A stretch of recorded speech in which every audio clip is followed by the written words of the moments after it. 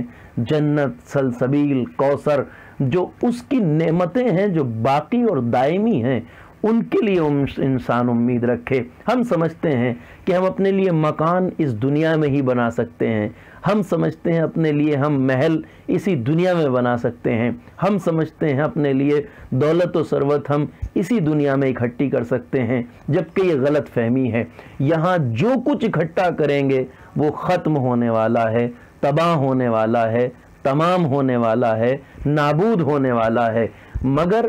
ہم یہی کام آخرت کے لیے کر سکتے ہیں۔ ایسا نہیں ہے کہ وہاں ہم مکان نہیں بنا سکتے، ایسا نہیں ہے کہ وہاں ہم محل نہیں بنا سکتے، ایسا نہیں ہے کہ وہاں ہم جاگیریں نہیں بنا سکتے، ایسا نہیں ہے کہ وہاں ہم باغات نہیں بنا سکتے، ایسا نہیں ہے کہ وہاں کے لیے ہم ثروت اکٹھی نہیں کر سکتے۔ نہیں، اشارہ ہے روایتوں میں جب بندہ کوئی کار خیر انجام دیتا ہے تو جنت میں اس کے لیے عظیم الشان محل تعمیر ہوتے ہیں، جنت میں اس کے لیے بہترین باغات تیار ہوتے ہیں، جنت میں اس کے لیے حور و قصور تیار ہوتے ہیں، جنت میں اس کے لیے نعمتوں کی فراوانیاں اکٹھی ہوتی ہیں۔ یہ ہمارے لیے ایک ایک عمل کے نتیجے میں ہزار ہزار باغ جو حسین ترین تیار ہوتے ہیں، جس میں نہریں بہہ رہی ہوں گی، دودھ اور شہد کی نہریں، جس کا وعدہ قرآن مجید میں کیا گیا ہے۔ تو وہ آخرت میں باقی رہنے والی چیزیں ہیں، انسان ان کے لیے زیادہ تیاری کرے، مگر ہم اس کے برعکس ان چیزوں کے لیے زیادہ تیاری کرتے ہیں جو فنا ہونے والی ہیں، اس کے مقابلے میں وہاں کے لیے تیاری زیادہ ضروری ہے۔ انسان جب کوئی نیک کام انجام دیتا ہے تو اس کے لیے جنت میں نعمتیں تیار ہوتی ہیں، محل، مکانات، باغات، نہریں، دولت اور ثروت۔ یہ انسان جب اعمال انجام دیتا، ایسا نہیں ہے کہ دنیا ہی میں مکانات بنتے ہیں، محل بنتے، نہیں، آخرت میں بھی بنتے ہیں۔ بس ہاں، جب یہ اعمال نیک کے ذریعے انسان کے لیے آخرت میں سامان تیار ہوتا ہے، بہشت میں، جنت میں نعمتیں تیار ہوتی ہیں، اسے اپنے اعمال، برے اعمال کے ذریعے انسان تباہ نہ کرے، برباد نہ کرے۔ لہٰذا متوجہ رہنے کی ضرورت ہے، آخرت کی طرف توجہ بہت ضروری ہے۔ اہل بیت اطہار علیہ السلام نے ہمیں اس بات کی طرف متوجہ کیا ہے۔ یہ نفس جو ہمیں عطا کیا گیا ہے یہ ہمیں کمال تک لے جانے والا ہے، یہ ہمیں بلندیوں تک لے جانے والا ہے، اور یہ ایسا ہے کہ جو اللہ کا اگر ہو جائے تو یہ اللہ جس طرح ہمیشہ باقی رہنے والا ہے، یہ نفس بھی باقی رہ جائے گا۔ لیکن اگر انسان اس کی تربیت نہ کرے تو جیسے دنیا کی ہر چیز فنا ہونے والی ہے، یہ انسان بھی فنا ہو جائے گا، نابود ہو جائے گا، تباہ و برباد ہو جائے گا۔ آخرت میں اگر زندگی انسان کی جنت میں گزرے گی تو وہ بقا ہے اس کے لیے، مگر اگر جہنمی ہو جائے انسان تو وہ بقا نہیں ہے اس کے لیے۔ قرآن مجید میں ارشاد ہوتا ہے نہ تو وہاں انسان مرے گا نہ جیے گا، اسے نہ باقی رہنا کہتے ہیں نہ زندگی کہتے ہیں۔ لہذا پروردگار ہم سب کو آتش جہنم سے نجات عطا فرمائے، ہمیں ایسے اعمال انجام دینے کی توفیق عطا فرمائے جس سے ہم اس کی نظر میں محبوب بندے بن جائیں، اس کے مقرب بندے بن جائیں اور اس کی جنت کے لائق بن جائیں۔ شفاعت اہل بیت اطہار علیہ السلام کو پروردگار ہمارے شامل حال فرمائے، ہمیں روز قیامت محبت اہل محمد علیہ السلام کے ساتھ محشور فرمائے۔ یہ دعا وہ دعا ہے کہ جس سے کبھی غافل نہیں ہونا چاہیے، اس لیے کہ اہل بیت اطہار علیہ السلام کی محبت نجات دینے والی ہے، کامیابی کی منزلوں تک لے جانے والی ہے، انسان کے لیے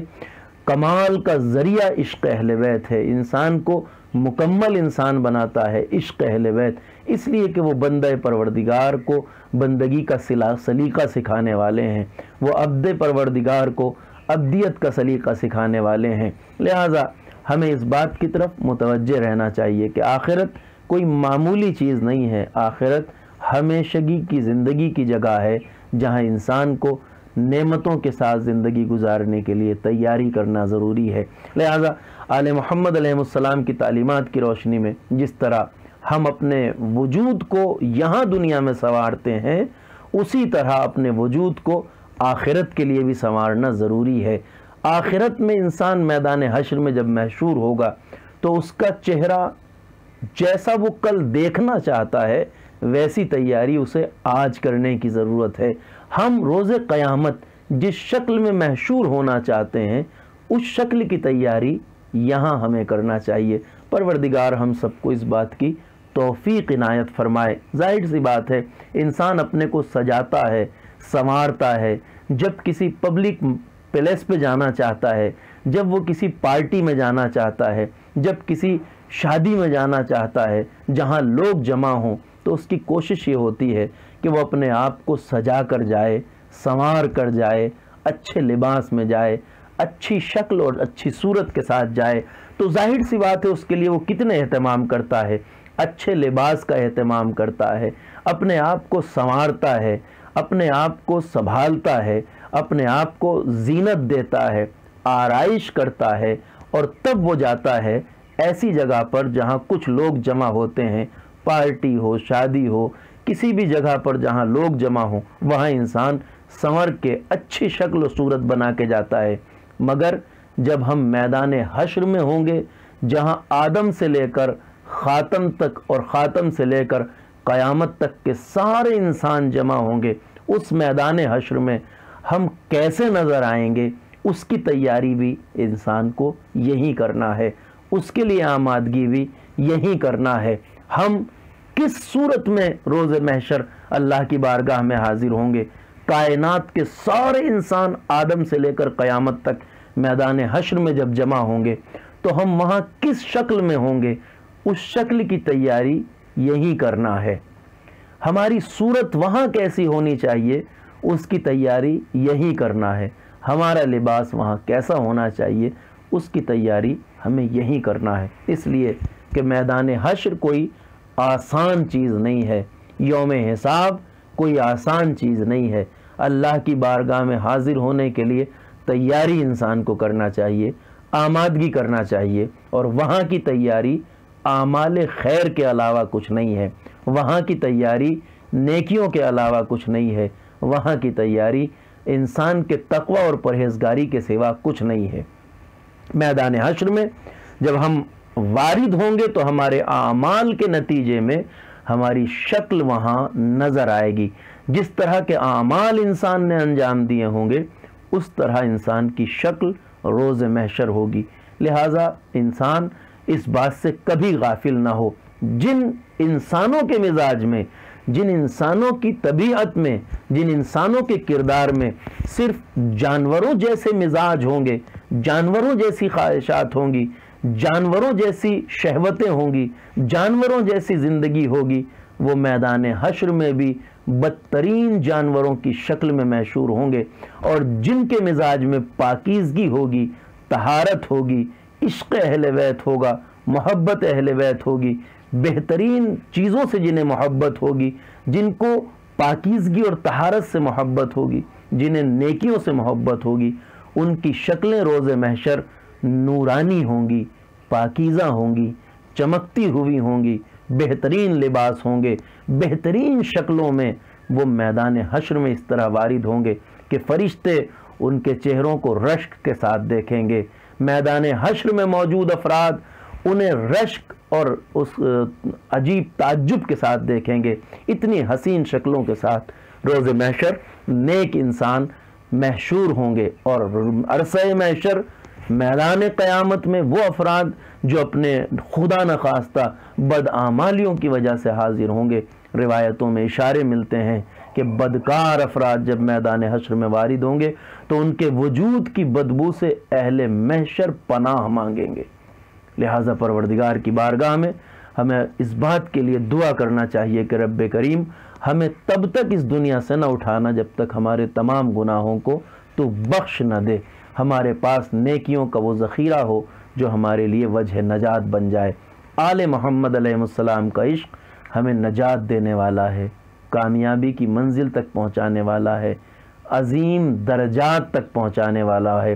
اہل بیت اطہار علیہ السلام میدان حشر میں جب وارد ہوں گے تو وہ نور کے ان ممبروں پہ بیٹھے ہوں گے۔ روایتوں میں اشارہ ہے کہ اہل بیت اطہار علیہ السلام، ان کے چاہنے والے، امیر کائنات مولا علی ابن ابی طالب اور ان کے چاہنے والے بلند بلند نورانی ممبروں پہ بیٹھے ہوں گے میدان حشر میں روز قیامت۔ پروردگار ہمارا حشر و نشر اہل بیت اطہار علیہ السلام کے ساتھ فرمانا۔ بس عزیزوں، آل محمد علیہ السلام ان بلند درجات اور مقامات پر کس لیے پہنچے؟ وہ ہمارے لیے نمونہ عمل ہے۔ وہ ہے آل محمد کا اللہ کے لیے قربانیوں کا جذبہ، اطاعت کا جذبہ، فرما برداری کا جذبہ، رضا الہی کے لیے اپنا سب کچھ قربان کر دینے کا جذبہ جو ہمیں آل محمد کی سیرت سے ملتا ہے۔ انہوں نے اپنا سب کچھ لٹا دیا رضا پروردگار کے لیے۔ سید الشہداء حسین ابن علی میدان کربلا میں کھڑے ہوئے ہیں، نرغہ آدھا، چاروں طرف سے لشکر افواج یزیدی فوج حسین ابن علی کو گھیرے ہوئے ہے۔ روایتیں بتاتی ہیں لاکھوں کا لشکر حسین ابن علی کا خون بہانے کے لیے میدان کربلا میں آیا، اور حسین کے ساتھ صرف 72 افراد۔ 72 کی گنتی کتنی ہوتی ہے، لاکھوں کہاں 72 کہاں، مگر حسین ابن علی یہ نہیں دیکھ رہے تھے کہ میرے ساتھ کتنے افراد ہیں، یہ دیکھ رہے تھے کہ میں کس رب کی رضا کے لیے میدان میں آیا ہوں۔ یہ وہ سلیقہ زندگی ہے جو آل محمد علیہ السلام نے ہمیں سکھایا ہے اور بتایا ہے کہ یاد رکھو اللہ کی راہ میں جذبہ قربانی آل محمد کی طرح ہونا چاہیے۔ جس طرح 3 دن کی پیاس میں حسین ابن علی رضائے پروردگار کے لیے میدان میں ثابت قدم تھے، اسی طرح تمہیں بھی رضا الہی کے لیے میدان جنگ میں، میدان حیات میں، ہر امتحان کے مرحلے میں رضا پروردگار کے لیے کھڑے ہونا ہے۔ یہ سلیقہ، یہ سبق سیرت اہل بیت سے ہمیں ملتا ہے۔ ایک عاشق سید الشہداء کے ایصال ثواب کی مجلس ہے، ایک عزادار سید الشہداء کے ایصال ثواب کی مجلس ہے۔ روایتیں بتاتی ہیں کہ حسین ابن علی فاطمہ زہرا کا وہ لال کہ جب ماں کی قبر سے رخصت ہو رہے تھے تو تڑپ کے آواز دی، اماں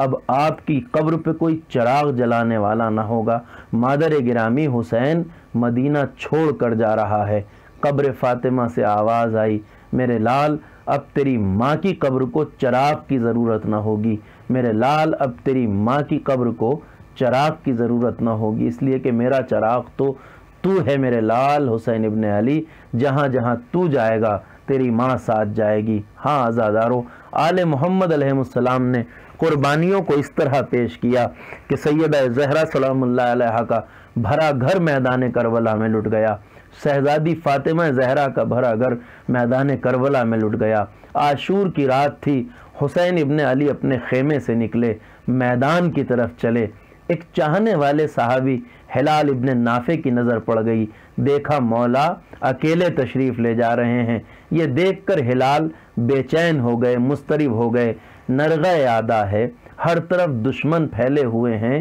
میدان کربلا ہے، آقا اکیلے جا رہے ہیں۔ یہ سوچ کر ہلال مولا کے پیچھے پیچھے روانہ ہو گئے۔ کہتی ہے تاریخ کہ جیسے ہی آگے بڑھے، آگے چل کر آقا نے قدموں کی آہٹ محسوس کی، مڑ کے پوچھا کون؟ خادم نے، غلام نے ہاتھوں کو جوڑ کے کہا آقا گستاخی معاف، میں ہلال ابن نافع ہوں۔ مولا میں نے دیکھا آپ تنہا جا رہے ہیں، نرغہ آدھا ہے، مولا میں پیچھے پیچھے آ گیا، مجھ سے رہا نہیں گیا۔ آقا نے کہا ہلال آ گئے ہو تو آؤ، آؤ میرے ساتھ۔ ہاتھ میں ہاتھ ڈالا، میدان کی طرف بڑھ گئے۔ آقا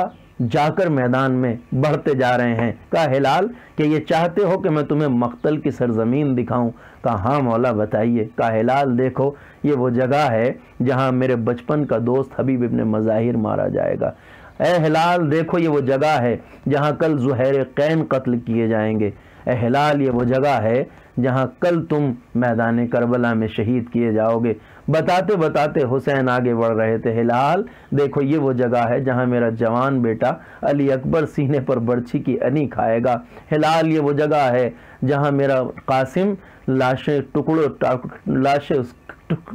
قاسم ٹکڑوں ٹکڑوں میں پامال ہو جائے گا۔ ہلال آؤ یہ وہ جگہ ہے جہاں کل میرا ننھا علی اصغر تیر جفا کھا کر سوئے گا۔ روایتیں کہتی ہیں حسین بڑھتے جاتے ہیں، ہلال دیکھتے جاتے ہیں، آقا مقتل کی سرزمین دکھاتے جاتے ہیں۔ ایک آگے بڑھ کے کہا ہلال وہ دریائے فرات کا کنارہ دیکھ رہے ہو؟ کہا ہاں مولا۔ کہا وہ جگہ وہ ہے جہاں میرا 32 سال کا بھیا عباس شانوں کو کٹا کے سوئے گا۔ اسی اثنا میں آقا نے یہ محسوس کیا کہ مولا گفتگو کر رہے ہیں مگر ہلال پہلے کی طرح توجہ نہیں دے رہے ہیں، دھیان سے نہیں سن رہے ہیں۔ ہاتھ ہلایا، تاریکی تھی، عاشور کی رات تھی، سناٹا ہر طرف۔ پوچھا ہلال ہم گفتگو کر رہے ہیں، ایسا لگ رہا ہے کہ تم دھیان سے نہیں سن رہے ہو۔ ایک بار خادم نے ہاتھوں کو جوڑا، ہلال نے کہا آقا گستاخی معاف ہو، میں دھیان دینا چاہ رہا ہوں آپ کی باتوں کی طرف،